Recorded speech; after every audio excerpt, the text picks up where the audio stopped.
গাজীপুরের চান্দনা চৌরাস্তার মসজিদ মার্কেটের সামনে বৃহস্পতিবার ৭ আগস্ট রাতে ধারালো অস্ত্র দিয়ে কুপিয়ে ও গলা কেটে সাংবাদিক আসাদুজ্জামান তুহিনকে হত্যা করেছে দুর্বৃত্তরা।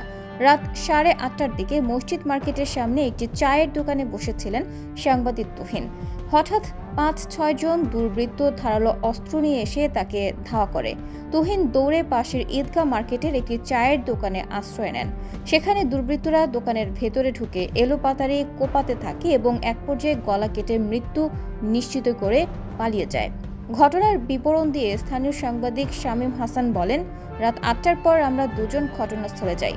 হঠাৎ পাশের মসজিদ মার্কেটের গেট থেকে একজন ব্যক্তি বের হয়ে চিৎকার করে বলে ওঠেন, এই পাইছি পাইছি। এরপর তিনি দৌড়ে ছুটে যান এবং সঙ্গে সঙ্গে একটি চাপাতি বের করেন।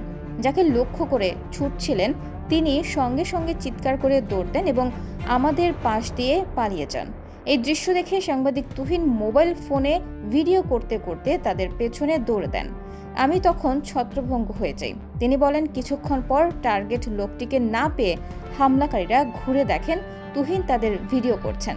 তখনই তারা তুহিনকে ধাওয়া করে।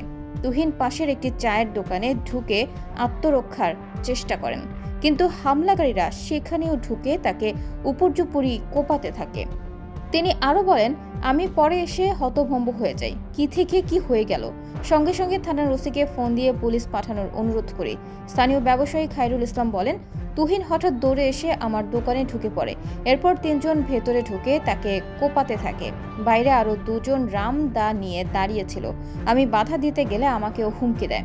যদিও হত্যাকাণ্ডের কারণ ঘিরে প্রাথমিক তথ্যে জানা যায়, সাংবাদিক তুহিন ফুটপাত ও দোকানপাট থেকে চাঁদাবাজি সংক্রান্ত ফেসবুক লাইভ করায় তাকে হত্যা করা হয়েছে। কিন্তু পরবর্তীতে তার প্রোফাইল ও কর্মরত সংবাদ মাধ্যমে এমন কোনো লাইভের অস্তিত্ব মেলেনি।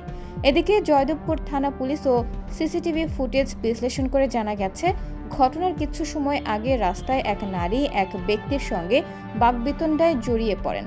এক পর্যায়ে ওই ব্যক্তি ওই নারীকে আঘাত করেন। এই দৃশ্য দেখে ওই নারীর পূর্বপরিচিত ৪-৫ জন সশস্ত্র ব্যক্তি ঘটনাস্থলে এসে ওই ব্যক্তিকে উপর্যুপরি কুপিয়ে আঘাত করে। এই হামলার ঘটনাটি সাংবাদিক তুহিন মোবাইল ফোনে ধারণ করেন।